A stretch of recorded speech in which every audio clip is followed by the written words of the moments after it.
Mira, yo traigo, Eduardo, yo traigo incluso ya los de tiempo, ¿Ustedes qué?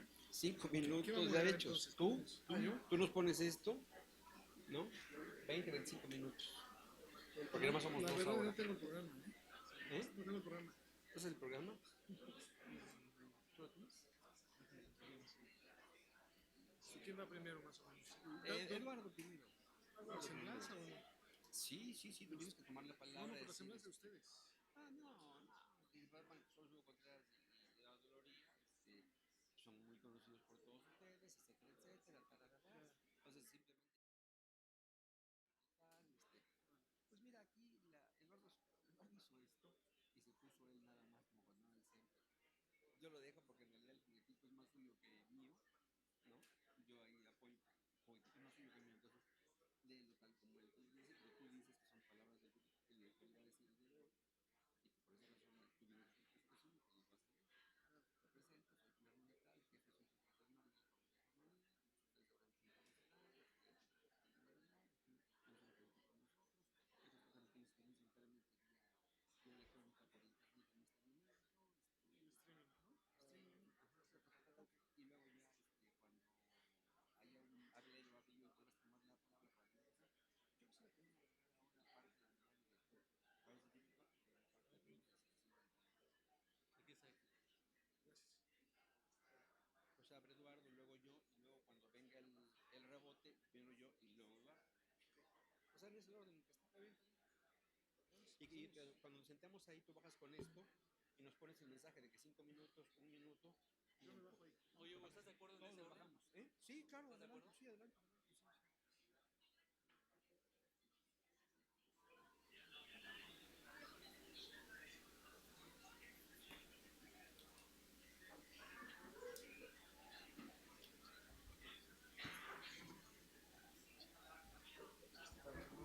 Que malinterpretes. Te van a acusar de usurpador. No, tú vas a comenzar diciendo eso. Buenos días, jóvenes. Vamos a comenzar hoy la 50ª reunión trimestral del Centro de Modelística y Pronósticos Económicos del CEMPE.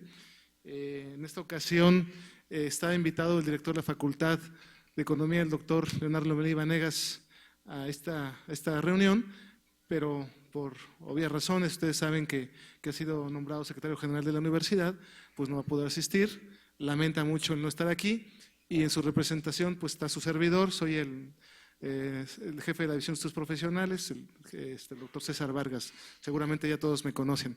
Y bueno, pues quiero presentar aquí a mis colegas profesores, que está el profesor Eduardo Loría, que es coordinador del CEMPE, para lo cual les pido un aplauso al profesor Loría.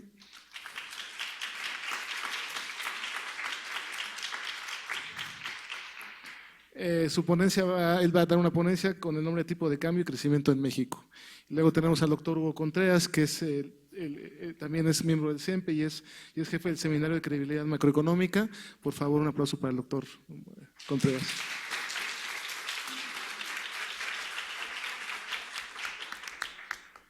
Pues el tema de hoy de esta reunión es política monetaria, tipo de cambio y crecimiento económico de México. Para lo cual se están contempladas estas dos conferencias. Vamos bueno, antes quiero dar, perdón, ahí sí les pido una disculpa, quiero dar un mensaje que manda el director sobre lo que es el CEMPE, una breve semblanza. Voy a leer un documento que el director de la facultad escribió y lo voy a leer textual, por lo cual. El Centro de Modelística y Pronósticos Económicos, CEMPE, es un laboratorio de ideas, un tanque de pensamiento orientado al estudio, análisis, investigación y difusión de los aspectos más relevantes de la macroeconomía de México y del mundo. Lo anterior siempre desde un ambiente de respeto, diversidad intelectual y sin tintes políticos. Ha tenido el objetivo de presentar una visión útil, plural y de acceso público como retribución a la sociedad mexicana. El CEMPE, creado y ubicado en la Facultad de Economía, se fundó en el año 2002. Esto es hace 13 años. por un grupo de académicos encabezados por el doctor Eduardo Loría, profesor e investigador de tiempo completo, quien desde entonces es su coordinador. Desde su fundación se tuvo la visión de que el CEMPE fuese un espacio en donde no solo confluyeran las ideas, personas e instituciones, sino que además fuera un crisol de las tres funciones sustanciales de nuestra casa de estudios: la docencia, la investigación y la difusión, a través de un eje argumental original que se basa en extender a la economía mexicana desde un punto de vista cuantitativo, de entenderla, perdón. Gracias. En este sentido, Eudoxio, modelo macroeconométrico de la economía mexicana, es un ejemplo ilustrativo del trabajo del CEMPE, debido a que no solo es la base sistemática de análisis y pronóstico, sino a que también reporta los avances más recientes dentro del mundo de la econometría de series de tiempo. Con su uso constante se pueden publicar los pronósticos que se consultan por parte del público especializado y la comunidad en general. Asimismo, el modelo constituye un ejercicio intelectual metódico que sirve de base para probar hipótesis relevantes que derivan en nuestras investigaciones y en la formación de más y mejor capital humano.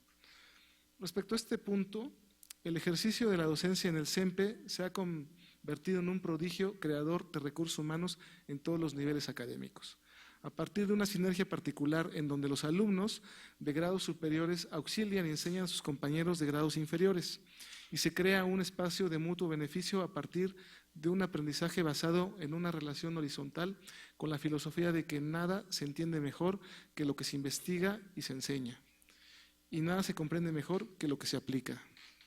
Bajo esta óptica, en el seno del CEMPE se fundó y se coordina la especialidad en econometría aplicada, con la idea de enseñar econometría haciendo econometría. En esta especialidad han confluido académicos de una gran y probada trayectoria, y además se han dado la oportunidad a jóvenes profesores con el objeto de formar a una renovada generación de docentes. La calidad del programa ha sido la base para que constantemente sea una opción interesante dentro del mercado de los posgrados, ya que junto con la importante calidad de su planta docente, la especialidad tiene la virtud de atender un espacio desatendido por instituciones públicas y privadas. Por lo anterior, se ha convertido en una elección no solo para los alumnos que buscan una opción de titulación, sino que también es buscada por estudiantes de niveles académicos superiores como maestría y doctorado, para reforzar su formación o concluir su proyecto de tesis. Esto no solo se circunscribe a nuestro país, sino que ya ha trascendido al extranjero. De esta manera, los estudiantes de doctorado, maestría, especialidad y licenciatura se integran en la medida de sus limitaciones y capacidades a esta dinámica de aprender haciendo a través de varios mecanismos en lo que se incluyen tesistas, ayudantes de investigación, becarios y prestadores de servicio social. Dentro de la investigación se trabaja incesantemente, como se ha descrito anteriormente, y con el gran apoyo de la facultad, la EFE y la DEGAPA, se ha logrado una importante producción científica que se refleja en revistas arbitradas e indizadas internacionalmente. La relevancia de la investigación provoca que los académicos del CEMPE sean frecuentemente solicitados como revisores en México y en el extranjero. Si bien esto se convierte en parte del trabajo cotidiano, es un reconocimiento a su labor que no debe pasarse por alto. Adicionalmente, el prestigio y la probada capacidad analítica de la facultad hacen que el CEMPE sea responsable de la generación del informe de la red Econolatin, que es un conjunto de expertos latinoamericanos en economía coordinados por la Universidad Autónoma de Madrid. Libros, capítulos y artículos dan cuenta de la producción del CEMPE en temas que abarcan un gran abanico de intereses, que van desde los mercados laborales y su precarización al ejercicio de la política monetaria y sus repercusiones, hasta la integración económica y sus consecuencias sobre el crecimiento y la salud de las personas. En el CEMPE se sabe que con la idea de compartir y aprender constantemente, la difusión y discusión es trascendental. Por ello es que existen dos líneas de acción básicas: la participación en foros de alto nivel y la organización de las reuniones trimestrales de difusión, como es el caso de esta reunión. De esta forma se ha participado en foros en América y Europa, en el marco de instituciones como Organización de las Naciones Unidas, the International Institute for Forecasters, the Latin American and Caribbean Economic Association, entre otras. Esas participaciones han dado la posibilidad de mostrar la riqueza y diversidad de la intensa labor que se llevan todos los días en nuestra facultad. En el CEMPE se tiene muy en cuenta que el contacto con la comunidad interna y con la difusión externa es un objetivo principal. Para ello, trimestralmente se celebran reuniones en las que se analizan temas estructurales y coyunturales de la economía nacional e internacional de interés para la sociedad. Siempre se ha buscado que sean en un lenguaje amigable que favorezca la intervención generalizada y de esta manera motivar estudios y vocaciones dentro de nuestros estudiantes. Todo lo anterior ha permitido que las reuniones del CEMPE sean importantes foros de discusión y contacto con secretarías de Estado, el Banco Central, bancos comerciales y agendas de consultoría y universidades, bajo la base del mutuo respeto, el deseo de aprender y compartir análisis y conocimientos. Hoy celebramos 50 reuniones consecutivas, ininterrumpidas, que dan cuenta de este esfuerzo continuo que es aprovechado por la comunidad y al que la prensa nacional le ha dado propagación. El interés que despiertan las reuniones ha llevado a su difusión en tiempo real a través de las diferentes redes sociales y que a partir de este año se tengan disponibles en videos para su consulta posterior. En resumen, el CEMPE no son solo números, son vidas que cambian al conocer el espíritu de la universidad y darle nuevos bríos con el trabajo y el esfuerzo cotidiano. Muchas gracias. Bueno,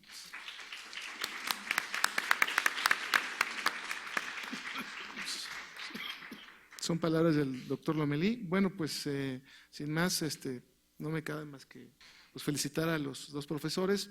La verdad es que tienen la capacidad de convocar a tantos estudiantes, eso ya de entrada en una facultad que a veces puede ser apática en los eventos que hay, pues de entrada dice mucho. Entonces, felicidades y comenzamos con el profesor Loría, ¿no? Adelante. Baja las tabletitas para comer para el tiempo.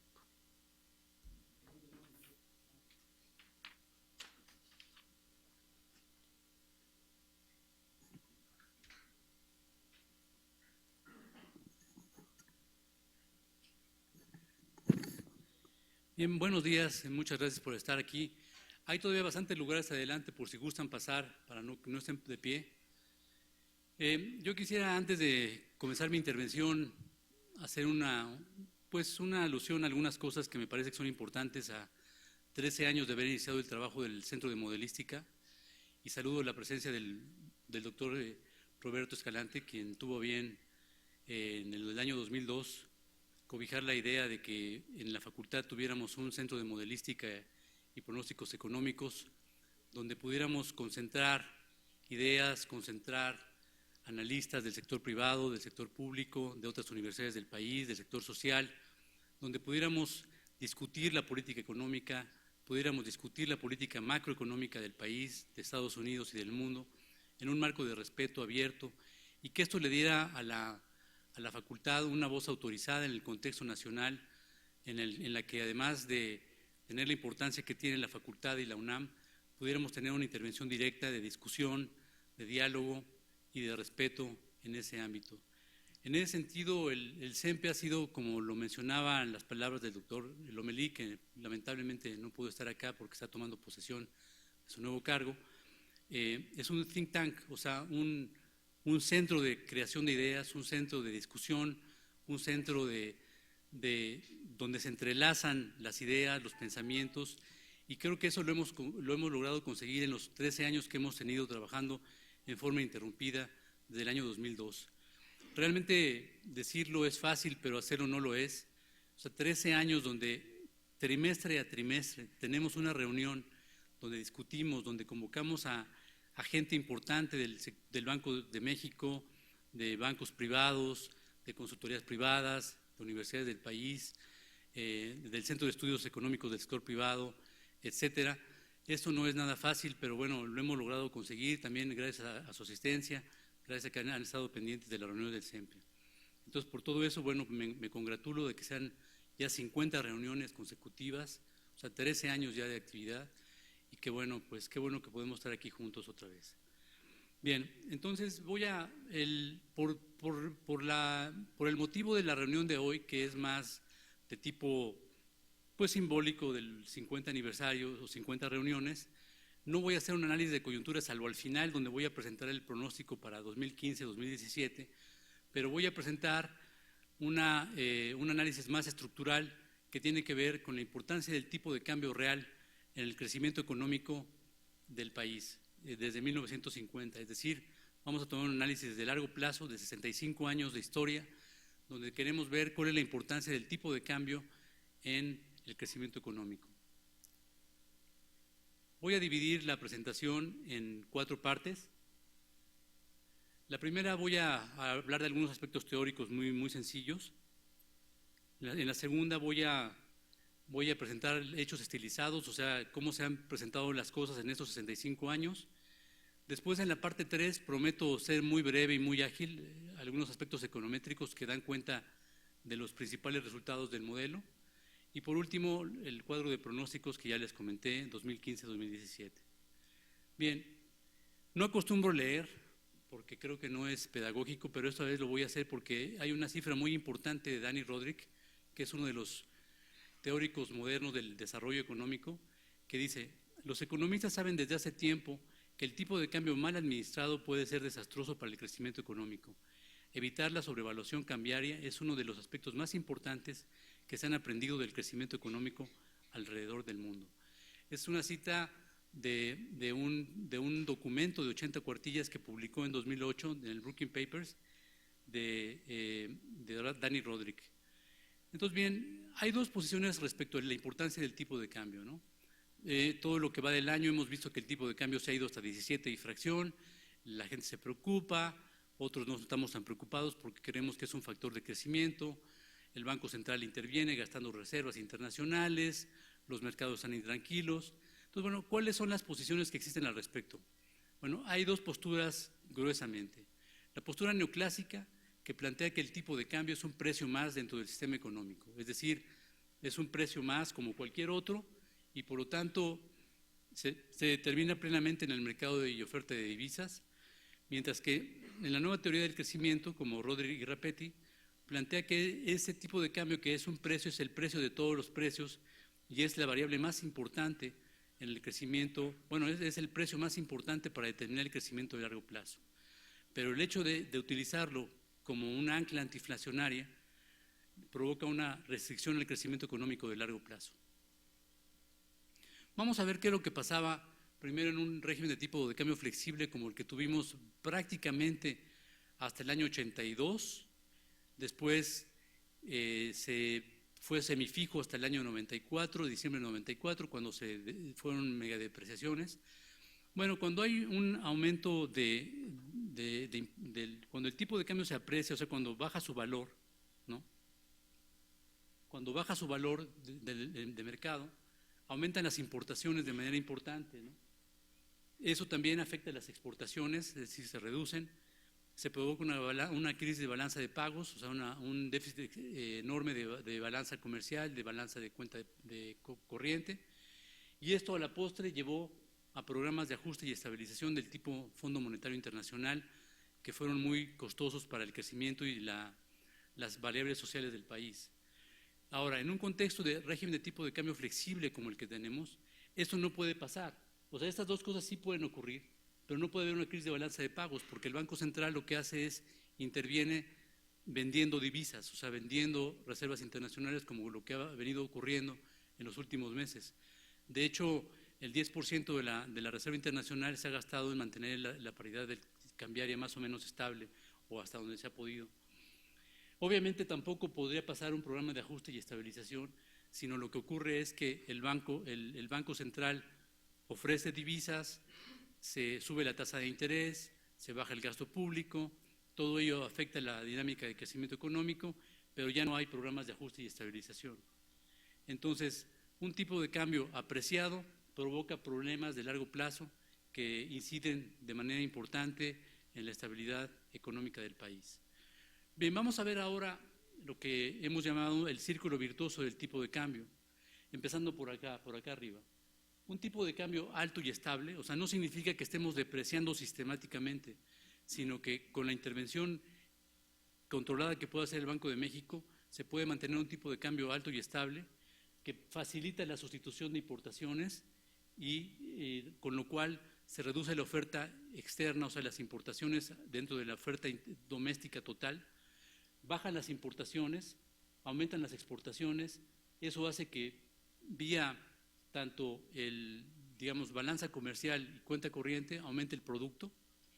El hecho de que aumente el producto hace que aumente las oportunidades de inversión, es decir, vía el multiplicador acelerador de Samuelson, el hecho de que aumente el producto aumenta las expectativas y aumenta la certidumbre sobre la inversión, y eso hace que se aumenten las oportunidades de la inversión privada, aumenta la acumulación de capital y por lo tanto eso hace que aumente la productividad factorial total.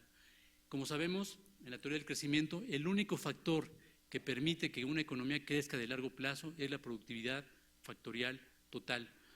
El hecho de que aumente la productividad factorial tiene un efecto casi como de depreciación del tipo de cambio, con lo cual se fortalece nuevamente el proceso de mantener un tipo de cambio competitivo. Este es, digamos, el argumento teórico que respalda la propuesta que tenemos aquí. Bueno, Dani Rodrik, en el artículo que les acabo de comentar, hace un análisis por grupos de países y encuentra que el aumento del ingreso per cápita, o sea, en el largo plazo, no estoy hablando de 1, ni 2, ni 3 años, sino 30, 40, 50 años, cuando aumenta el ingreso per cápita de los países, tiende a apreciarse el tipo de cambio real, o sea, tiende a perder valor. Él encontró que para un grupo de países de diverso grado de desarrollo, ese parámetro es de 0.24, es decir, que por cada punto porcentual que crece el ingreso per cápita en el tiempo, el tipo de cambio se aprecia en 1%, en 0.24, perdón. Por cada punto que aumenta el ingreso per cápita, el tipo de cambio real tiende a apreciarse en 0.24%. Hice las estimaciones y encontré que para el caso de México es todavía más fuerte, en lugar de ser 0.24 es 0.35. Es decir, que el crecimiento económico, dadas las condiciones estructurales de la economía nacional, hace que haya un fuerte proceso de apreciación cambiaria año con año, con lo cual el Banco Central tiene que lidiar para evitar que pase lo que ya dije hace un momento, ¿no? Bien, vamos a ver los hechos estilizados. Bueno, aquí tenemos una gráfica que muestra lo que ha pasado en el país desde 1950 hasta 2014 en materia del crecimiento económico y del tipo de cambio real. Lo primero que observamos acá es que ha habido dos fases largas, digamos desde el 50 hasta el 81, con alto crecimiento económico de 6.16, con una desviación estándar o una desviación respecto de la media de 2.08, ¿no? Y un segundo periodo de muy bajo crecimiento de 2%, con una variación o una volatilidad muy alta, mucho más que en el primer periodo. Esa sería una primera característica que podemos observar de esta gráfica. Un segundo hecho es de que el tipo de cambio real, cuando fue un tipo de cambio fijo, se apreció sistemáticamente hasta las depreciaciones de 76, 77, pero no obstante que hubo depreciaciones muy fuertes, se renovó la tendencia a la apreciación cambiaria y en este periodo, del año 1950 hasta 1981, el tipo de cambio se apreció prácticamente 50% en términos reales. O sea, hubo una fuerte apreciación que provocó desequilibrios externos, la crisis de deuda externa que estalló en el año 83, un aumento del endeudamiento externo que venimos arrastrando todavía, etcétera, una serie de complicaciones importantes, particularmente en el sector externo. Lo que tenemos en la segunda parte de la gráfica es un movimiento muy irregular del tipo de cambio real, ¿no? Una tercera característica es que en la segunda fase, porque en la primera no lo podemos hacer porque fue tipo de cambio fijo, ¿no?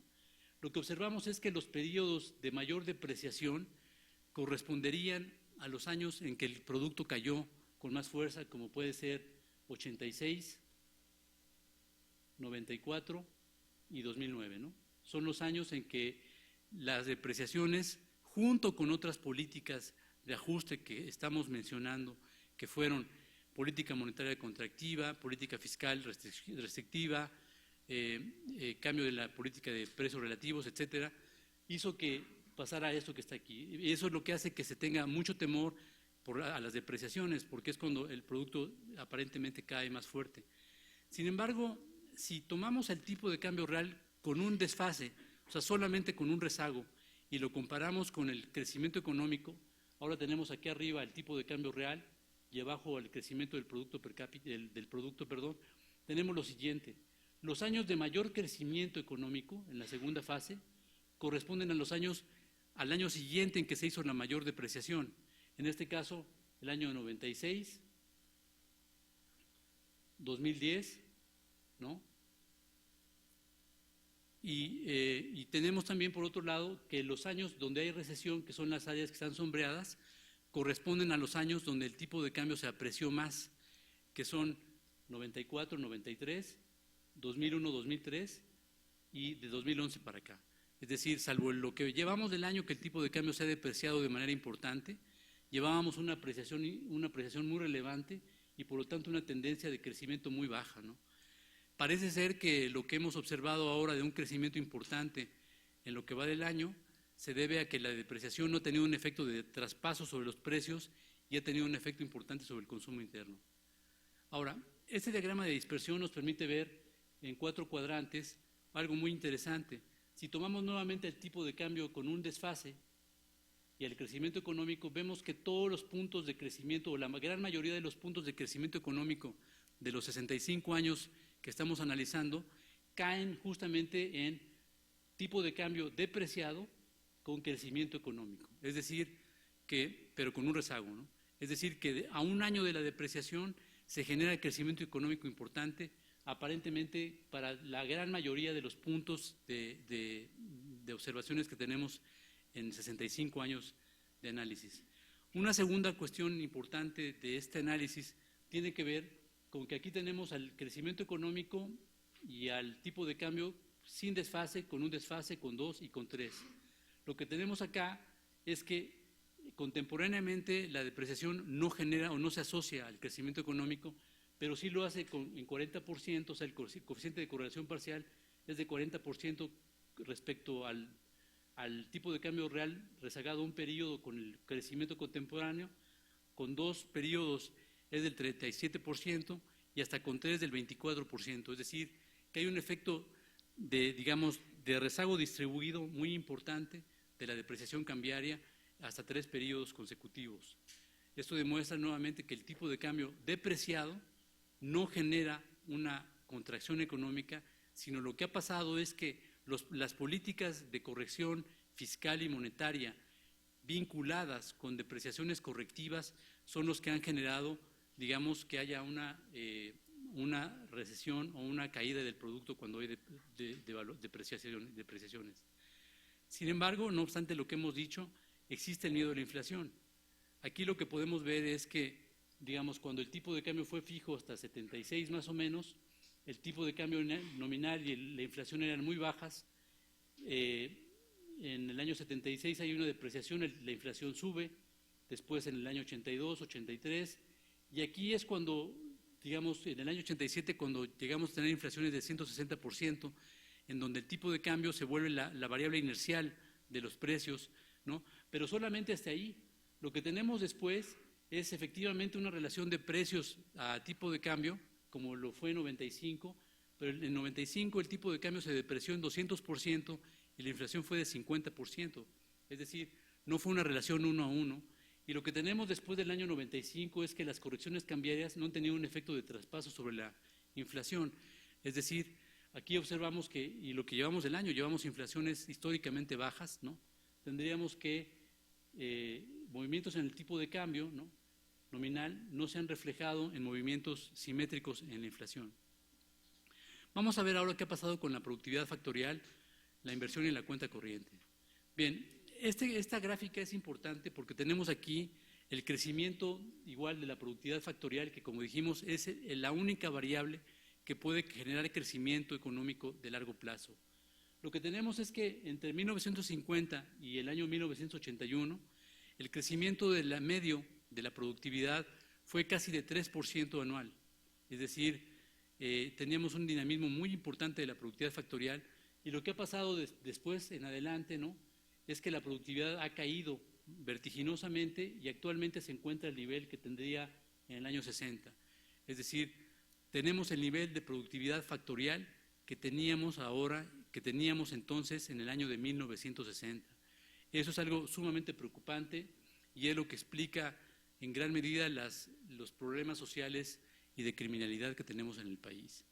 Ahora, una segunda característica importante de esta gráfica es que en este periodo la asociación que había de la productividad factorial con el crecimiento económico era de 0.28, o sea, la asociación parcial que había entre las dos, de 28%, y no era muy significativa. Lo que ha ocurrido de 82 a la fecha es que esa relación se ha convertido muy alta en 0.65%, ¿no? Y altamente significativa, lo cual explica por qué el crecimiento económico ha sido tan bajo también. Es decir, la productividad factorial se ha precipitado hacia abajo y el crecimiento económico también. Y esto lo vamos a ver que tiene una relación muy directa con el tipo de cambio real. En razón de que habíamos dicho que el tipo de cambio fijo, que tuvo una apreciación del 50% entre 1950 y 76 y 81, perdón, eso había generado problemas de balanza de pagos. Gran parte del gasto público ha tendido a vertirse a pagar deuda externa en lugar de dedicarse a la inversión pública a producto. De hecho, aquí tenemos que el nivel actual de inversión pública a producto es el más bajo de todo el periodo que te estamos analizando. Es decir, nunca había habido una inversión pública a producción tan bajo, está en 4.1%, ni siquiera en los años 50. Aquí podemos observar la relación que hay entre la cuenta corriente y la balanza de servicios factoriales. La balanza de servicios factoriales es donde se incluye o se contabiliza el pago de deuda externa. Quiero decirles que el pago por egreso de servicios factoriales, o sea, lo que se paga por deuda externa representa el 60% de la cuenta de egresos por servicios factoriales actualmente, cuando en 1960 más o menos representaba el 20%. Aquí lo que tenemos es la relación de cuenta corriente y tipo de cambio real, y lo que observamos es cuando el tipo de cambio se aprecia, la cuenta corriente se empeora, y cuando el tipo de cambio se corrige, o sea, cuando hay una depreciación cambiaria, existe superávit de cuenta corriente, ¿no? Es decir, hay una relación ahí muy, muy interesante. Bueno, paso a la penúltima parte de la presentación para dar paso a la siguiente presentación. Aquí no voy a presentar cosas econométricas, no se espanten, no se salgan, por favor, cierren la puerta. Sí, porque oyen hablar de econometría y todo el mundo a correr, ¿no? Cuando realmente la econometría nos da elementos e instrumentos de análisis muy poderosos, ¿no? Bueno, lo que tenemos acá tenemos un sistema de información donde tenemos a la cuenta corriente a producto, el crecimiento de la productividad factorial, el crecimiento económico y el tipo de cambio real, y tenemos al producto de Estados Unidos como variable exógena. Lo que tenemos acá, lo único que vamos a leer son los impulsos respuesta, es decir, si choca una variable, ¿qué le pasa a la otra? Para ver si el efecto es positivo o negativo. Lo que tengo acá es que si crece la productividad factorial, crece el producto, aquí lo vemos desplazado hacia arriba. O sea, si crece la productividad factorial, el crecimiento económico aumenta. Aquí tenemos que si aumenta la cuenta corriente, o sea, si aumenta el desequilibrio de cuenta corriente, el déficit, lo que pasa es que el crecimiento económico se deprime. Aquí lo tenemos. Y aquí lo que tenemos es que si el tipo de cambio se deprecia, que es lo que ya habíamos dicho, hay un efecto positivo, o sea, un efecto expansivo sobre el crecimiento económico, pero no es inmediato, tarda 1 o 2 periodos en aplicarse. Pero es un efecto positivo que es importante. Es decir, el tipo de cambio tiene un efecto probado con estadística descriptiva que hemos hecho y ahora con econometría sobre el crecimiento económico de manera importante. Vamos a ver ahora el impulso respuesta que hay del tipo de cambio real a la cuenta corriente. El tipo de cambio real corrige el desequilibrio de cuenta corriente, ¿no?, de manera inmediata. Aquí puede ser un efecto de rezago que cuando vuelve a crecer la economía y se vuelve a apreciar el tipo de cambio, vuelve a empeorar en la cuenta corriente, pero aquí lo que nos interesa es esta fase, es decir, una depreciación cambiaria lo que provoca es que la cuenta corriente se corrija, o sea, se vuelva en un superávit. Aquí es el hecho estilizado que veíamos de cuando crece la economía, el tipo de cambio tiende a apreciarse, ¿no? Aquí está, cuando el desplazamiento hacia abajo. Y este impulso es fundamental para la hipótesis que estamos manejando y para entender una de las causas de por qué hemos crecido poco y tenemos los problemas sociales que estamos padeciendo desde hace ya muchos años. El tipo de cambio real depreciado, lo que hace es que aumenta la productividad factorial hasta por 7 periodos. O sea, no tarda un periodo en aplicar, pero después son 7 periodos que tienen de vigencia el efecto sobre la productividad factorial total. Con eso termino ya esa penúltima parte de la presentación. Bueno, aquí lo que tenemos es, si yo choco el sistema, ¿qué variables son las que están explicando fundamentalmente la variación, digamos, de la cuenta corriente, de la productividad, del crecimiento económico y del tipo de cambio? Aquí lo que tenemos es, técnicamente se llama descomposición de la varianza, es decir, chocamos al sistema con 2 desviaciones estándar y lo que vemos es cómo se mueven las variables y qué peso explicativo tiene cada una en el movimiento de esa variable. Lo que tenemos aquí en sombreado es el tipo de cambio real y lo que vemos acá es que la cuenta corriente se explica por sí misma en 63% y el tipo de cambio real lo explica en 29%, es decir, el tipo de cambio real explica mucho más que el producto al déficit de cuenta corriente. En la segunda parte del cuadro, lo que tenemos es la productividad factorial.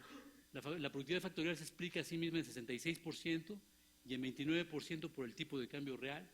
El producto se explica por sí mismo en 41% a 25 periodos, en segundo lugar por la productividad factorial y en tercer lugar por el tipo de cambio real. Es decir, el tipo de cambio real juega un papel fundamental en las variaciones y en la explicación de esas 3 variables relevantes. Entonces, bueno, podríamos puntualizar algunas conclusiones relevantes, ¿no? Diciendo que el tipo de cambio real es una variable fundamental que estimula el crecimiento en el largo plazo por 3 razones principales. Una, porque corrige la cuenta corriente, ¿no? Genera un impulso importante al mercado interno, ¿no? Y porque tiene un efecto positivo sobre la productividad factorial que, vuelvo a insistir, es la única variable de largo plazo que genera crecimiento sostenido. Y por otro lado, que con un tipo de cambio que tenemos ahora de flotación sucia, ¿no? O controlada, ¿no? Las autoridades económicas deberían definir o podrían definir al tipo de cambio real competitivo y de equilibrio de largo plazo como un objetivo importante de política económica. Aquí sí quiero ser muy enfático. No significa estar depreciando todo el tiempo el tipo de cambio, pero evitar que se aprecie. Así como el Banco de México tiene mecanismos para evitar que el tipo de cambio se deprecie, que es lo que está haciendo al inyectar dólares, debería tener mecanismos para evitar que se apreciara de manera importante, ¿no? Y con ello buscar un tipo de cambio competitivo. Termino ya con mi presentación con el cuadro de pronósticos que se les entregó en la puerta. Bien, aquí tenemos el escenario de pronóstico 2015-2017, ¿no? Tenemos un rango de pronóstico de crecimiento de 1.9 a 2.3, que es lo que estimé al viernes, ¿no? Pensamos que difícilmente la economía puede estar fuera de ese rango entre 1.9 y 2.3. En cualquier caso son crecimientos muy bajos, ¿no? Para el año 2016 y 2017 tendríamos crecimientos un poco más acelerados, ¿no? Siempre y cuando el Producto Industrial de Estados Unidos se acelere hacia 3% más o menos. Es decir, si el Producto Industrial de Estados Unidos no se acelera de manera relevante y por el contrario presenta las cifras como las que tenemos en el segundo y tercer trimestre de 1.7 y 1.1, podríamos estar pensando en crecimientos en la cota inferior de crecimiento económico que tenemos acá.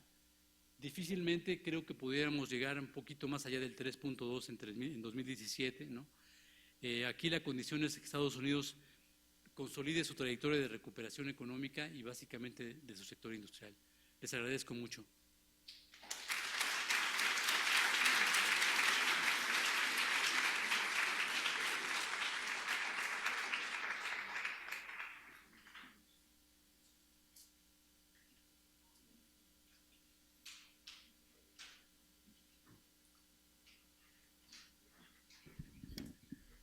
Pues muchas gracias al doctor Loría por su interesante ponencia.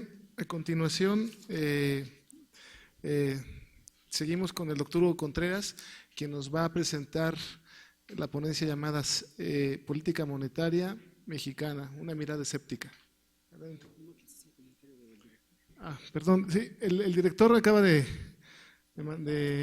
mandarme un mensaje diciendo que se disculpa por no estar aquí, especialmente con el doctor Loría y con el doctor Contreras. Hay mucho tráfico, viene la toma de posición del rector allá en el centro. Dice que iba a hacer lo posible por llegar, pero lo ve difícil. Pero de todos modos quiero comentarlo. Sí, adelante, Hugo. Bueno, muchas gracias a todos ustedes por asistir a esta 50ª reunión del CEMPE, que pues estamos todos muy contentos con celebrarla, acompañados por todos ustedes.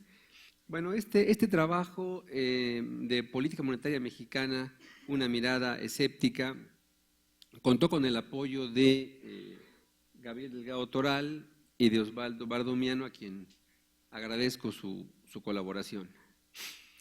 La idea de esta ponencia es que ahora hay un cierto tono como de festejo, como de éxito en el gobierno mexicano, Hacienda y Banco de México, en cuanto a que la inflación está muy baja, más baja que desde que tiene registro alguno, y eso debe ser motivo de reconocimiento hacia ellos.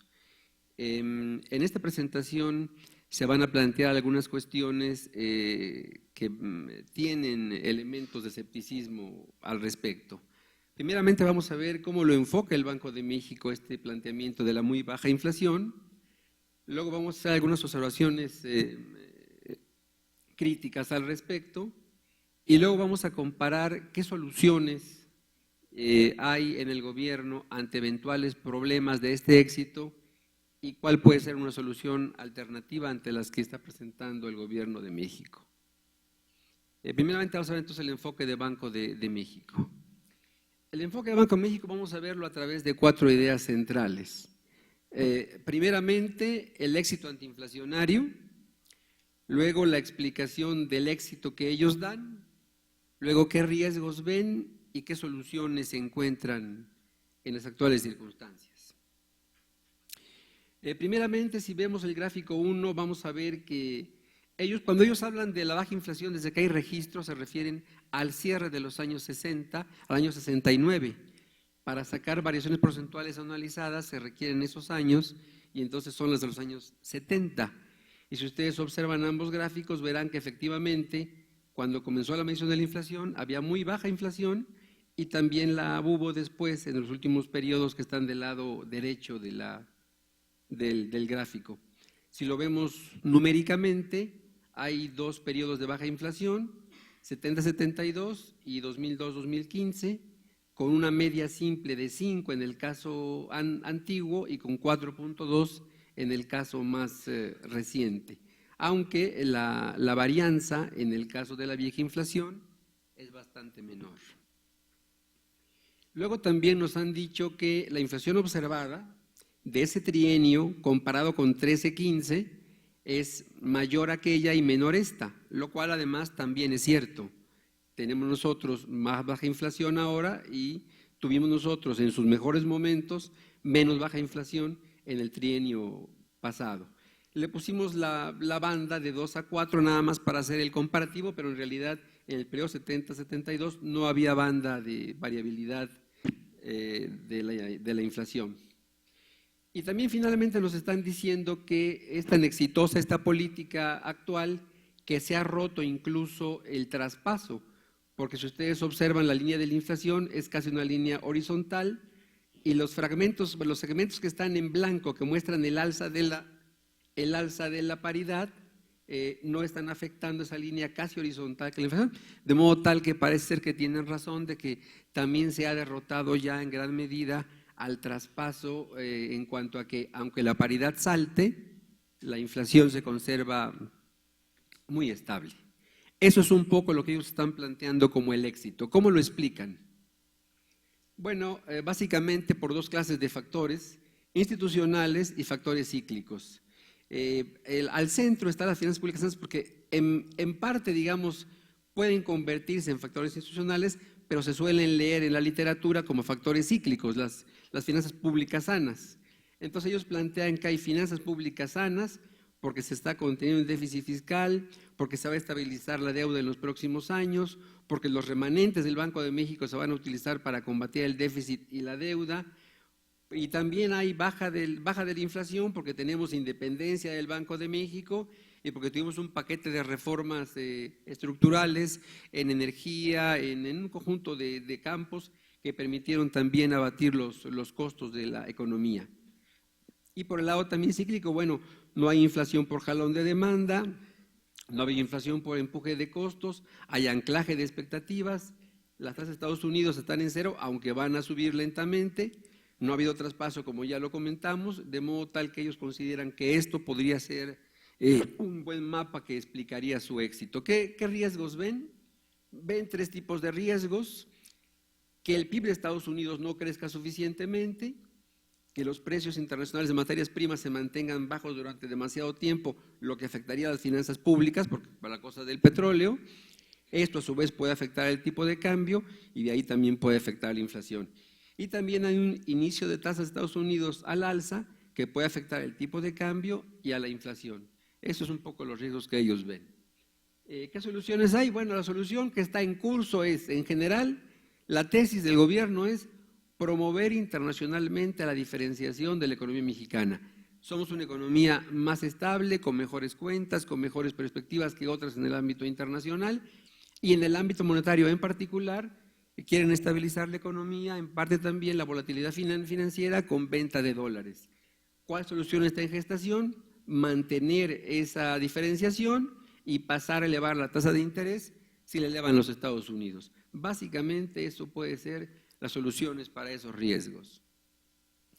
Ahora vamos a hacer un conjunto de observaciones críticas a esta visión que tiene el Banco de México y el gobierno mexicano en general.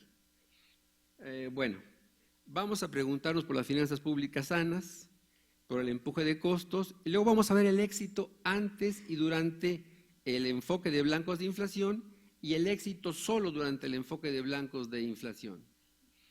Bueno, no hay polémica respecto de que en efecto la economía está creciendo por debajo de su potencial. Ahí tenemos 2 presentaciones, una en billones de pesos a la izquierda y la porcentual a la derecha, que es un poco como la que está a la izquierda. Esta, digamos, de la derecha es como si la estiráramos y la pusiéramos así, nos saldría esta.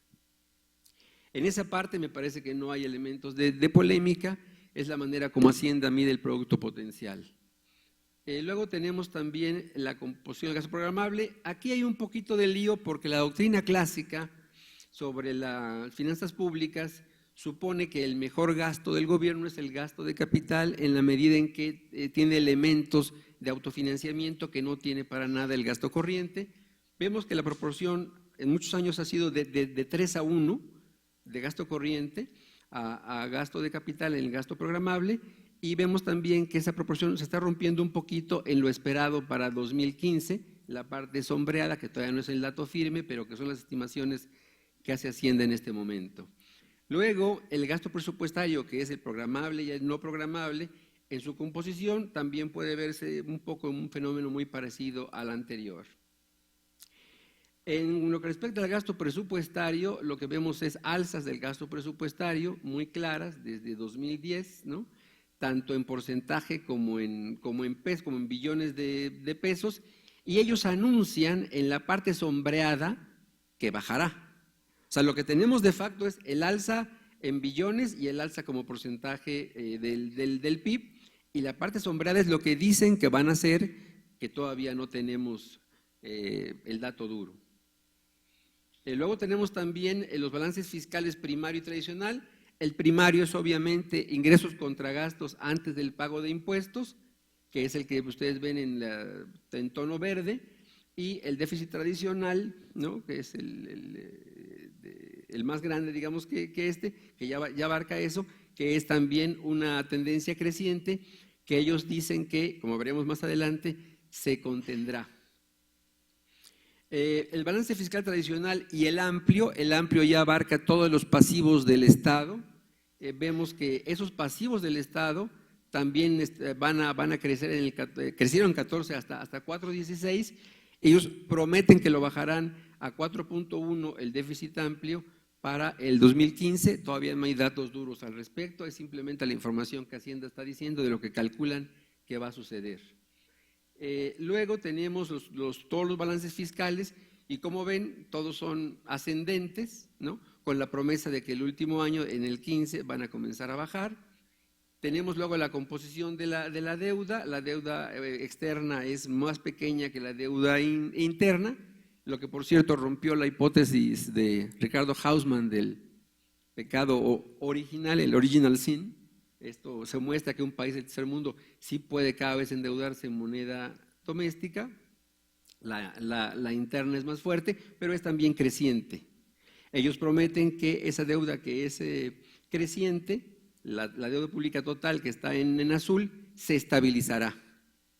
Se pueden hacer muchos ejercicios de muchos tipos para ver este tipo de evaluación que ellos hacen, ¿no? Pero es fácil ver cómo la deuda pública total está creciendo tanto en billones de pesos, como en porcentaje del producto. Y digo que se pueden hacer muchos porque uno puede ver fácilmente en el panel A y el panel B, gasto con déficit, son ascendentes, déficit y deuda son ascendentes, con anuncios en la parte sombreada de que bajarán. Eso es lo que hay. Y ejercicios como este se pueden hacer, digamos, con lo que sacó Hacienda de la evolución de la deuda.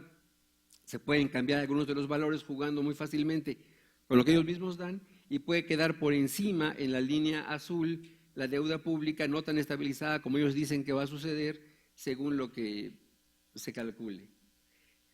La segunda observación es que efectivamente calculan el empuje de costos y que dicen que las reformas estructurales, como ya lo comentaba hace un momento, y la baja de las materias primas en cuanto a sus precios internacionales han contribuido a la baja de la inflación, porque ellos consideran que esos son componentes de la inflación, dado que Banco de México, como sigue esta doctrina no clásica, sino mercantilista, keynesiana, aplica la llamada doctrina de validación en lo que respecta a la emisión monetaria.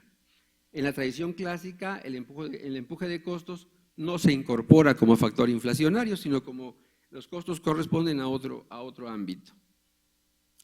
Ahora vamos a ver el éxito antes y durante el EBI, el enfoque de blancos de inflación. Bueno, vamos a ver tres cosas antes y durante el EBI: el traspaso, la baja inflación histórica y la independencia del Banco de México, que también argumentan, en su último documento Carstens así lo ha planteado, que es realmente parte estructural, parte fundamental del éxito de la baja inflación en México. Primeramente vemos que esa ruptura del traspaso no es nueva, ha habido otras. Eduardo Loría también estaba aludiendo en parte a esa ruptura del traspaso en su presentación. Aquí nada más estoy poniendo dos trienios en los cuales también hay una clara ruptura del traspaso. Esta no es la primera, ha habido otras y se ha repetido, de tal manera que no se puede anunciar que el traspaso quedó atrás, porque el traspaso puede volver en cualquier momento. Luego, si comparamos esa inflación que ellos argumentan que es más pequeña contra el crecimiento, vamos a ver lo que está en el gráfico de la izquierda. El crecimiento del periodo 70-72 es 3 veces mayor en términos acumulados que el crecimiento del periodo que ellos están ahora planteando como de inflación más baja. O sea, solamente nos están diciendo que la inflación es más baja, pero no nos dicen que el crecimiento también es 3 veces más bajo que el otro, cosa que no sucede en esa proporción con la inflación. Luego tenemos también el Banco Central Independiente. Vemos cómo en el periodo de 94, cuando cayeron las reservas internacionales después de la muerte de Colosio, el Banco Central aumentó el crédito neto hasta provocar lo que todo el mundo sabe. Una moneda que estaba subvaluada pasó a estar en una cosa de meses sobrevaluada y explotó con una alza en los precios que vamos a ver en la parte posterior. La línea vertical marca la diferencia. A la izquierda es sin independencia, a la derecha es con independencia. Con independencia la inflación estaba abajo del rango de 10% y con independencia saltó a más de 50% y no bajó a este nivel ni siquiera en 3 o 4 años. De modo tal que el argumento de que la independencia justifica y explica la baja inflación Tampoco parece sólido, tampoco parece serio. Ahora vamos a ver el éxito de la baja inflación solo durante el enfoque de blancos de inflación. Bueno, vamos a ver ahí 4 cosas, lo que he llamado la aversión nula a la inflación, el incumplimiento en la banda de variabilidad, el incumplimiento en la desviación y el incumplimiento en la función de pérdida. En México tenemos un enfoque de blancos de inflación que se puede periodizar en estos términos. Tenemos la parte que se puede llamar primeros pasos, cuando todavía las herramientas no están completamente afinadas, pero el enfoque se completa ya en diciembre de 2003, porque en diciembre de 2003 ya se anuncia expresamente que la medición de la inflación no será contra diciembre simplemente, sino que será continua. Eso es un enfoque completo de EBI. Cuando ya la inflación se evalúa de manera continua, entonces se dice que ese enfoque está completo. Y se está estandarizado a partir de 2008. ¿Por qué razón? Porque a partir de 2008 el enfoque de blancos de inflación del Gobierno de México pasa de una herramienta dúplice que había en 7 y 8, 6 y 7 híbrida, pasa a una herramienta de tasa de interés muy claramente. Entonces el enfoque de blancos de inflación, aparte de estar completo desde diciembre de 2003, está estandarizado desde enero de 2008, cuando el Banco Central comienza a utilizar como herramienta de política la tasa de interés. La función de pérdida tradicional que está allí tiene acá los tipos de mandato. Es dual si A vale 5, es jerárquico si no es así y es único y tal, ¿no? Entonces vamos a ver el mandato del Banco Central, cómo evalúa la función de pérdida. Pues oficialmente en México A vale 1 porque tiene mandato único y al parecer hace caso omiso de la desviación del producto respecto a su nivel potencial. Pero vemos acá nosotros que en realidad, por ejemplo, 2008-2009, cómo va subiendo la inflación y cómo la tasa de política del Banco Central, que ya la tiene en ese momento como su herramienta principal, se queda congelada, sube ligeramente y se vuelve a quedar congelada con la inflación subiendo. Cuando la inflación apenas comienza a bajar, la tasa de política, que es una tasa de política bastante atrevida como se ve allí, no solo baja muy rápido, inclusive se pone por debajo de la inflación, bastante anómalo. Y luego del lado derecho vemos cómo en cambio esa trayectoria de la tasa de política era congenial con la caída del IGAE, o sea, se estaba aflojando la condición monetaria simultáneamente con la caída del IGAE, caída de la producción. Si eso lo representamos de manera geométrica, se puede hacer muy fácilmente. La función de reacción del Banco de México está por debajo del área donde debe estar cualquier banco central que ataca la inflación cuando la inflación es ascendente de manera sistemática. Debe estar evidentemente en el área superior sombreada, el área de las heces, no en el área de las Ns, y si está sobre la propia línea también está mal. N1 y N2 son negativas respecto de respetar el principio de Taylor, y solamente en el S1 y S2, en ese gráfico, respetan el principio. El Banco de México, su función de reacción está por abajo, claramente, de la línea de 45 grados que marca la diferencia entre respetar o no el principio de Taylor. Entonces tampoco lo respetó el Banco de México, y eso se puede ver como un caso típico de aversión nula a la inflación. Luego tenemos los blancos de inflación oficial y factual. Si se ven los sombreados de 4 y de 3, el blanco oficial tiene más observaciones dentro si estamos en 4 que si estamos en 3. De modo tal que pareciera que tener el Banco de México un blanco de inflación oficial, 3%, y uno factual, que no nos dice pero que lo aplica, como se puede ver en la banda, de 4%.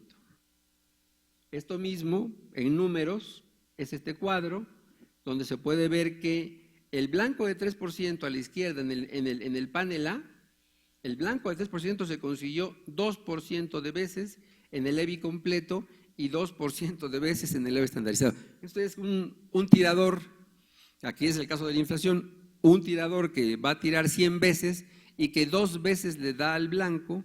Ese es el Banco de México. Luego tenemos acá la manera como nos están presentando el éxito inflacionario en los diferentes periodos del EBI, del enfoque de blancos de inflación. ellos consideran que ha sido un estupendo desempeño porque la inflación ha estado por debajo de 10%, que es algo parecido a lo que ya vimos en los gráficos precedentes. Pero si en vez de poner la inflación observada, lo contrastamos contra lo que se prometió y lo que se cumplió, o sea, la desviación de la inflación respecto del anuncio, tenemos esto. Hay una tremenda desviación inflacionaria por arriba y por abajo, pero sobre todo por arriba del Banco de México en todos los subperíodos que podemos ver del EBI. Demuestra que tampoco tiene buenas cuentas que ofrecernos en el conjunto del enfoque de blancos de inflación. Si lo vemos en la función de pérdida, este gráfico lo presenté en una ocasión previa con un producto potencial de 3.5. Los puntos que están allí son la unión vertical y horizontal de la producción y de la inflación.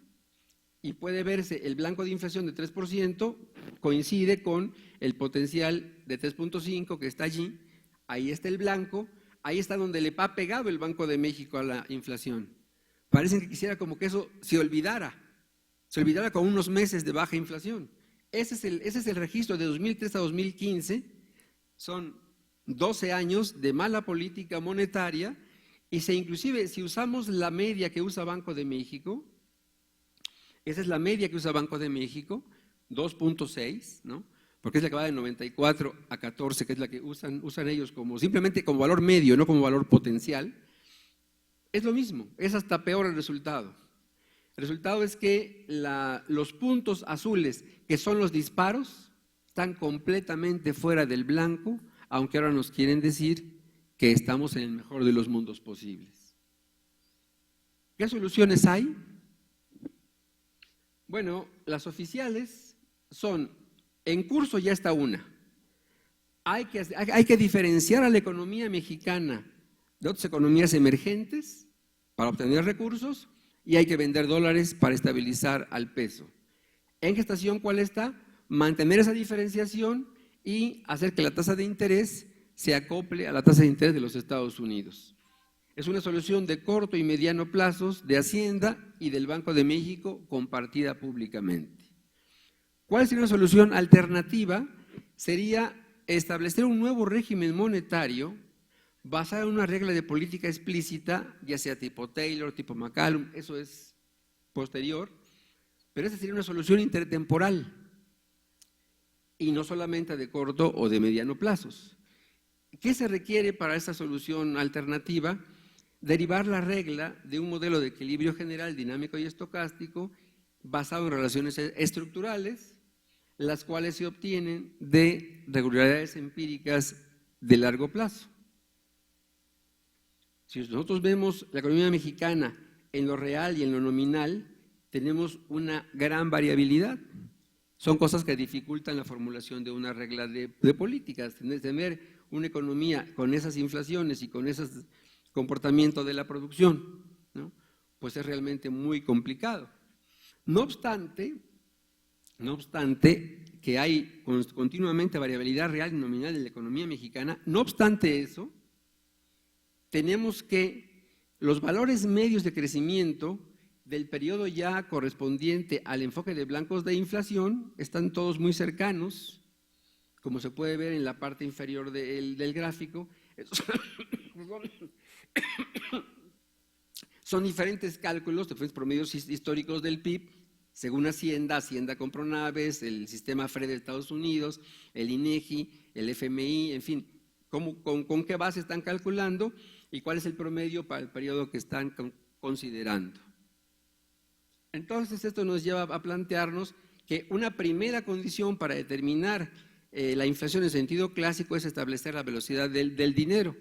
Vemos en el gráfico superior que varios agregados a partir de 95 a 96 toman una trayectoria cada vez de mayor estabilidad y si cambiamos las escalas es todavía más claro en la segunda parte, donde M2 lo multiplicamos por 4 para aproximarlo y se ve claro cómo tanto M1 como M2 como H, su velocidad es increíblemente estable.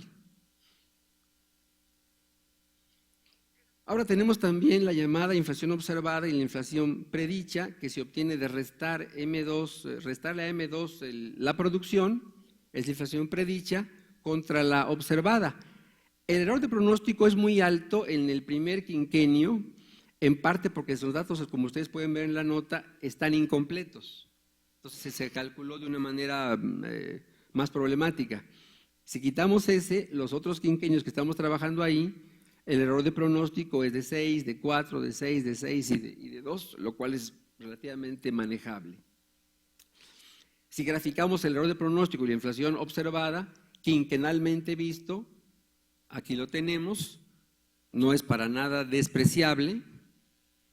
Y luego si lo graficamos a nivel trimestral, o sea, calculándolo de manera similar, pero no cabe aquí en la presentación, nada más está la parte gráfica.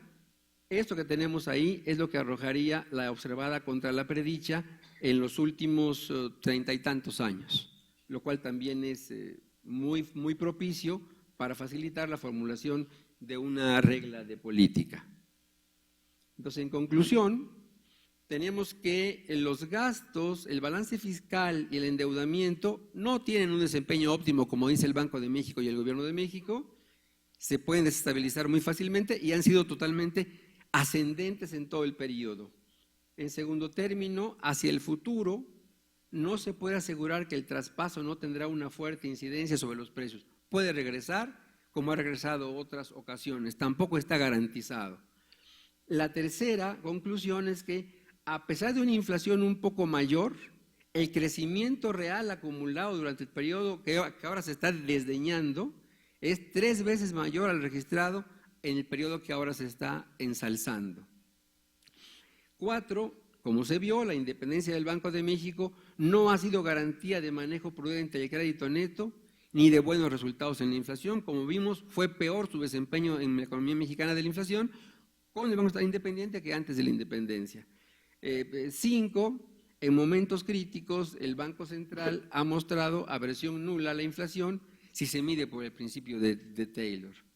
6, considerando la banda de variabilidad, el Banco de México pareciera tener un blanco oficial y otro factual al menos de 2004 a 2015, del periodo de Levy completo. 7, el incumplimiento del blanco inflacionario es muy notorio si se le mide por la desviación inflacionaria o si se le mide por la función de pérdida. O sea, los gráficos que ya vimos donde están los blancos y todos los disparos están fuera de los blancos, ¿no? Una solución posible sería el establecimiento de un nuevo régimen monetario basado en una regla de política explícita.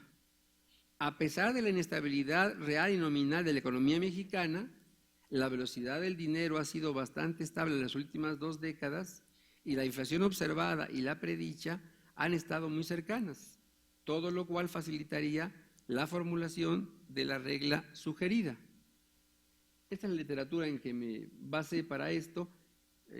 Hay otro más que ya no está citado aquí, que también está en proceso de determinación, pero más o menos me basé en esto que está aquí. Y es todo, muchas gracias.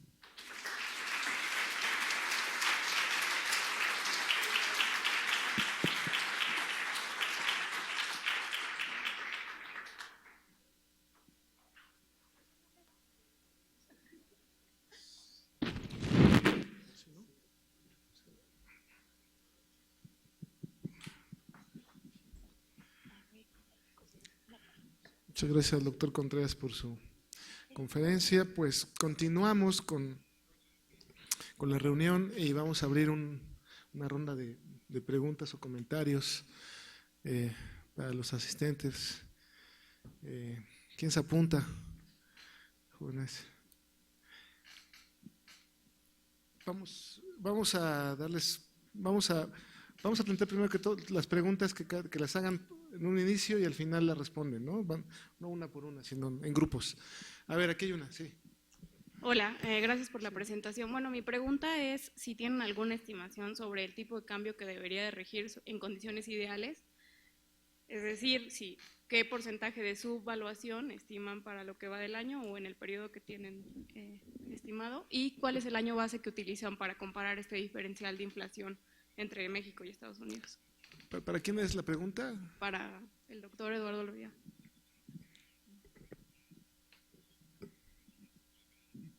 Hay otra por ahí.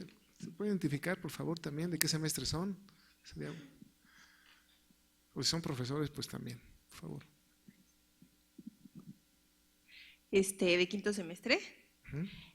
Bueno, mi pregunta es para el profesor Hugo Contreras. Dentro de sus soluciones y conclusiones, bueno, mencionó acerca de una regla de política explícita, que sería una de las soluciones, y bueno, y propone un nuevo régimen debido a las deficiencias que tiene la actual. Mi pregunta serían como que dos, tal vez. La primera, en sus palabras, ¿cuál sería el régimen bajo las condiciones actuales en México? Y la segunda es que si entonces, cuando está hablando de una regla de política explícita, está hablando que la discrecionalidad bajo la que se conduce el Banco de México es el problema, es decir, no hay una buena determinación en cuanto al manejo de las otras variables. Gracias. ¿Alguna pregunta más por ahí hacia al fondo?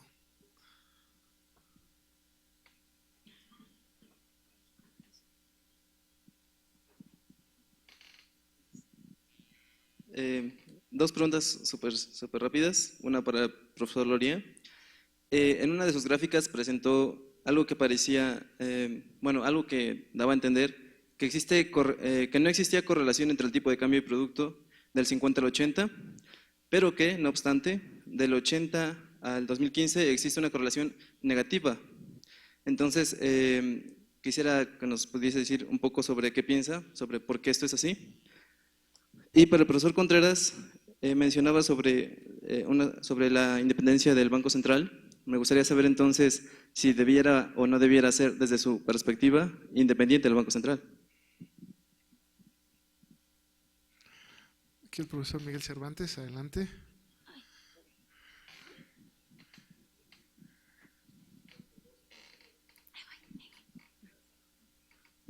Okay. Bueno, la primera observación es para el doctor Contreras. La primera pregunta es, bueno, de acuerdo a su diagnóstico, la política monetaria ha sido mal conducida.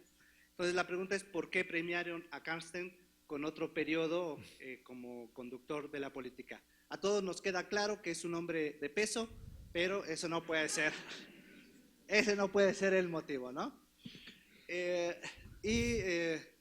Lo segundo es la política económica que se debe, de acuerdo al modelo del doctor Loría, ¿cuál tendría que ser específicamente la política cambiaria que se debería adoptar? Gracias. Gracias, Miguel. Adelante, profesor. Yo aprovecho felicitar a los profesores, la verdad es que su trabajo es bastante valorado en el sector privado, y yo quisiera hacer dos preguntas muy puntuales en el caso del doctor Loría. La mayor inquietud que hay, por ejemplo, a mí que me toca estar con inversionistas, te dicen, oye, un tipo de cambio real depreciado como el que tenemos ahorita se debe de reflejar en mayores exportaciones. Eso no lo estamos viendo, entonces como que hay una preocupación si esa conexión, cuando tenemos un tipo de cambio más apreciado, sí genera impacto en las importaciones, pero parecía ser que el efecto con un tipo de cambio depreciado no se ve claro. Entonces me gustaría saber su opinión en estos efectos asimétricos. La segunda interrogante, en su exposición señalaba que pues el tipo de cambio podría tener cierta, si entendí bien, cierta depreciación, pero mientras se tenga estable, pues no debería de generar alguna preocupación. No sé, como que ahí me genera una duda, porque otra vez los inversionistas te dirían lo siguiente, y el Banco de México lo ha dicho explícitamente, no tienen un objetivo de tipo de cambio porque es de flotación, pero les preocupa el nivel del tipo de cambio porque eso puede desanclar las expectativas de inflación. Entonces, a mí un nivel alto, aunque sea estable, la bronca es que no es lo mismo tener un tipo de cambio en 16 a 17 que te cambia las expectativas y eso te contamina la inflación. Entonces, me gustaría saber si entendí bien a qué nos referimos con estable en un nivel anclado alto. Y por último, con el profesor Hugo, excelente su presentación sobre tipo de cambio, pero me quedan como tres interrogantes que también creo que en el mercado pues hay como preocupación. La primera es si el cambio de metodología que viene del INEGI para la inflación, pues sugieren que al aumentar la muestra, pues esto podría sesgar los resultados. Me gustaría saber su opinión. La otra tiene que ver con la regla de Taylor. Generalmente el Banco de México dice que no sigue una regla de Taylor, a pesar de que bancos centrales como la Fed la puedan seguir, porque no tiene el mandato dual. Por tanto, eso es difícil cuando uno mete el modelo de Taylor, pedirle a Banxico que lo cumpla porque él no tiene el mandato dual. Y la tercera sería de que poner una regla explícita le pasaría lo mismo que a la Fed. El mercado tendría la sensación de cuándo va a subir la tasa y automáticamente el mercado jugaría en contra, y entonces eso ya le pasó a la Fed, que no puedes detener eso, y por eso se genera la famosa guía adelantada, que simplemente mandas la señalización pero no indicas cuándo vas a mover la tasa. Entonces sí me gustaría saber su opinión al respecto. Gracias. Gracias, profesor Pablo. ¿Quién más? ¿Hay más preguntas o con esto cerramos ya? ¿Cómo cerramos? Bueno, yo solamente quiero sumarme también a la felicitación, ¿no?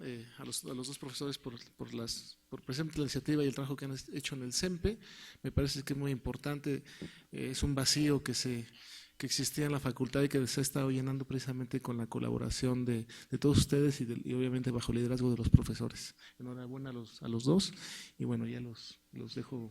¿Quién va primero? ¿Quién responde primero?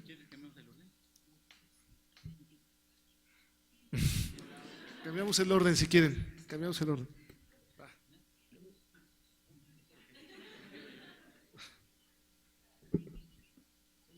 Bueno, mejor no.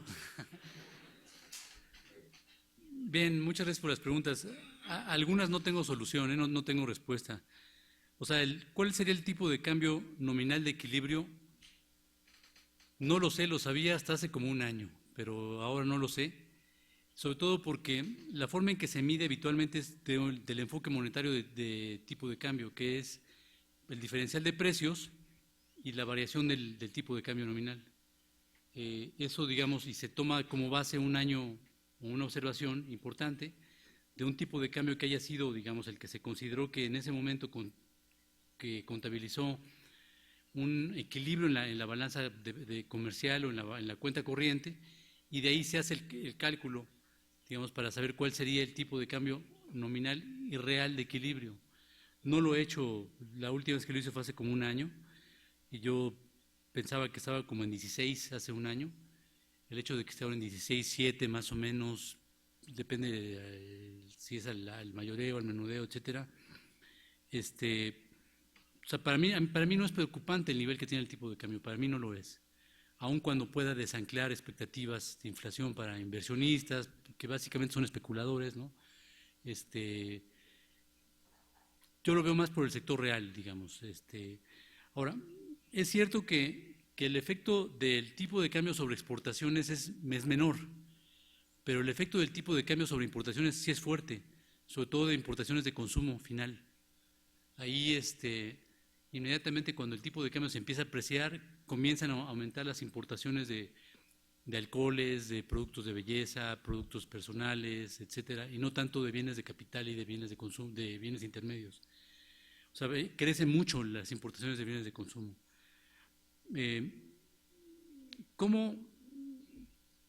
Esa es la pregunta, ¿cómo manejar un tipo de cambio real alto y estable y cómo debía ser la política cambiaria? Pues yo me pregunto, si tienen mecanismos de subastas de dólares para evitar la depreciación, ¿por qué no tienen mecanismos de no esterilización en caso de cuando el tipo de cambio se está apreciando? O sea, y podemos ver escenarios. Yo recuerdo en 2001, 2003 fue una recesión muy larga, fueron 3 años, cuando en Estados Unidos fueron 2 trimestres. Nosotros tuvimos 3 años de recesión, básicamente porque el Banco de México tenía miedo, digamos, a flotar, y entonces subió tasas de interés y redujo, digamos, circulante, ¿no? Entonces, yo recuerdo en ese episodio, un subgobernador del Banco de México, que no les voy a decir quién era, yo lo escuché en un evento porque varios estábamos preocupados de la apreciación y de la larga recesión que llevábamos. Dijo, perfecto, no les gusta el tipo de cambio, compren dólares. O sea, especulen contra nuestra moneda si no les gusta, ¿no? O sea, a mí me parece, digamos, lamentable que un subgobernador del Banco Central esté alentando al público a que especulen con la moneda, cuando supuestamente el Banco de México no tiene como función única ni el control de la inflación, ni tampoco inyectar dólares para controlar depreciaciones. O sea, el Banco de México tiene una serie de funciones, digamos, específicas, ¿no? Que es mantener la estabilidad de precios, bueno, sí, pero no solamente provocando una recesión muy larga. Entonces, por eso yo insisto, así como tienen mecanismos de subastas de dólares, que nos ha costado, creo que hasta la fecha, alrededor de 20,000 millones de dólares, digamos, que no es cualquier cosa. ¿Por qué no tienen mecanismos, digamos, de no esterilización cuando hay movimientos de apreciación cambiaria? Digo, hay una regla, la llamada regla de Ball, ¿no? Que en ese momento me parece un poco excesivo meterme con eso, pero bueno, ya se han hecho algunos estudios de que podrían manejarse reglas que contengan movimientos de mucha, digamos, de mucha apreciación cambiaria, ¿no? Por último, bueno, lo que presenté fue presenté dos correlaciones de productividad factorial total con el crecimiento económico, y se veía que la correlación es positiva en ambos espacios de la gráfica. Para el periodo 81 a la actualidad creció hasta 60%, cuando en el primer periodo era de 28 más o menos. Y presenté la correlación del tipo de cambio con el crecimiento económico en forma contemporánea, con un rezago, con 2 y con 3, y lo que se veía es que hay un efecto importante de crecimiento, de asociación de crecimiento económico con tipo de cambio, con un rezago, con 2 y todavía con 3. Eso fue lo que presenté, pero no era del tipo de cambio con productividad factorial, era productividad factorial con crecimiento y crecimiento con el tipo de cambio, ¿no? Gracias, Eduardo. Adelante, Hugo. Bueno, algunas de las preguntas, que a todos se los agradezco, claro, son más difíciles que otras. Voy a tratar de entrar en un orden de lo más sencillo a lo menos sencillo. Y lo primero, bueno, me pasa un poco como a Eduardo. Me preguntan, el Banco Central Independiente, si vemos los malos resultados, ¿debía hacerlo o no? Hasta antes de la recesión de Estados Unidos 2008-2009, yo decía que debía hacerlo. Y parte del ejemplo de por qué debía hacerlo era el trabajo de la propia Fed, el Banco Central de Estados Unidos. Pero la Fed, a raíz de esa recesión, llevó a cabo un conjunto de políticas que violaron toda clase de reglas, han violado todo lo que han querido, se han metido en todos los lugares donde no tenían que meterse y tienen independencia para hacerlo. Esto ha provocado precisamente un repliegue de aquellos que planteaban, yo me sumo, que planteaban que la independencia era condición necesaria. Este postulado de independencia del Banco Central se asentó poderosamente en los años 80, cuando se estudiaron las hiperinflaciones europeas de entreguerras y se encontró que se había estabilizado la paridad y los precios cuando el Banco Central era independiente y dejaba de emitir dinero para las autoridades, al gusto de las autoridades. Ahí se asentó esta tesis en los años 80, al arranque de los años 80.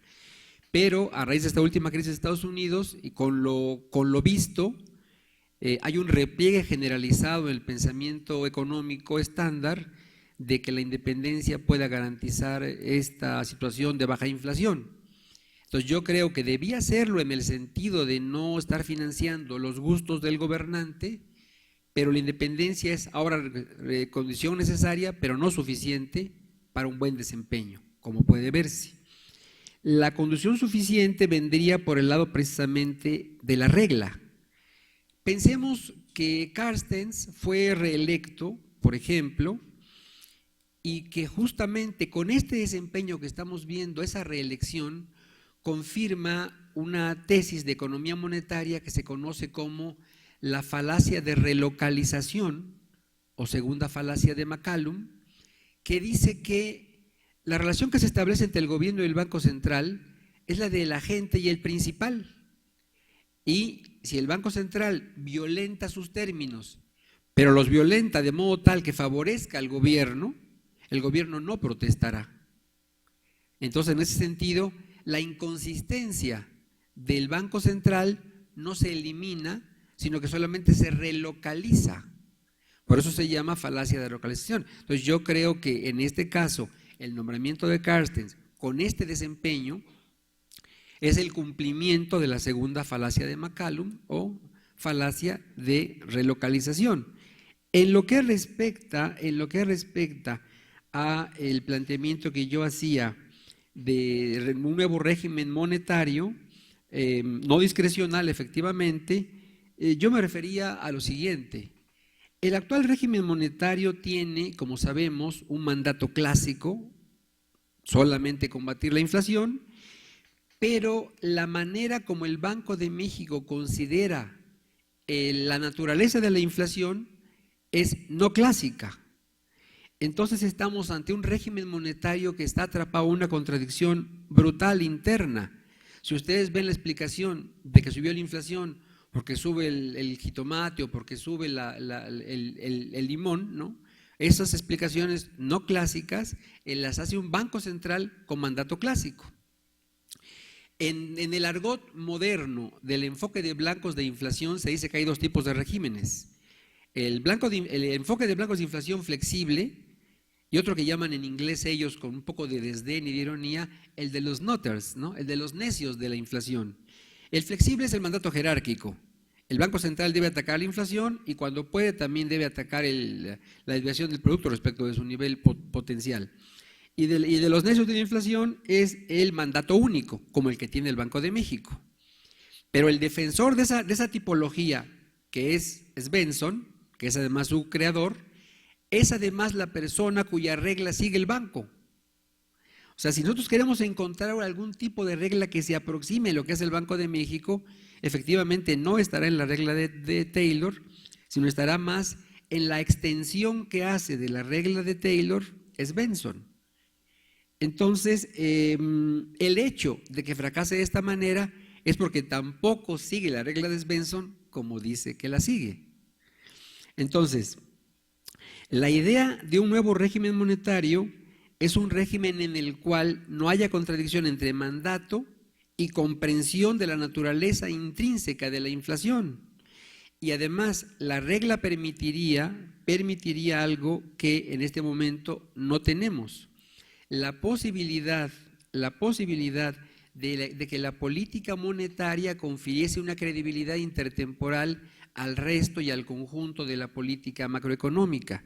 Lo que esto alcance para dar, tampoco lo puede hacer toda una regla monetaria explícita. Pero debo decir que la Fed no tiene una regla explícita. La Fed lo que tiene con la regla de Taylor, o lo que tuvo, perdón, con la regla de Taylor, lo que tuvo fue una generalización empírica que fue coincidente respecto del desempeño y que a partir de que se ve descifrado ese buen desempeño, se decidió mantenerla como referente no obligatorio, no legal. La Fed recibe en sus minutas en cada reunión un cálculo de reglas de Taylor bajo diferentes supuestos, pero esto no implica que la Fed explícitamente en algún documento alguna vez haya dicho seguimos la regla de Taylor. Esto no está dicho por la Fed, que yo sepa por lo menos en ninguna parte. Pero la Fed tiene también una contradicción fundamental. Tiene un mandato de jure que es dual y tiene un mandato de facto que es jerárquico. Porque si efectivamente aplica la regla de Taylor es jerárquica. Primero va por la inflación y luego va por la desviación de la producción. Entonces la Fed misma tiene esta clase de problemática. De facto, mandato dual. De jure, mandato jerárquico.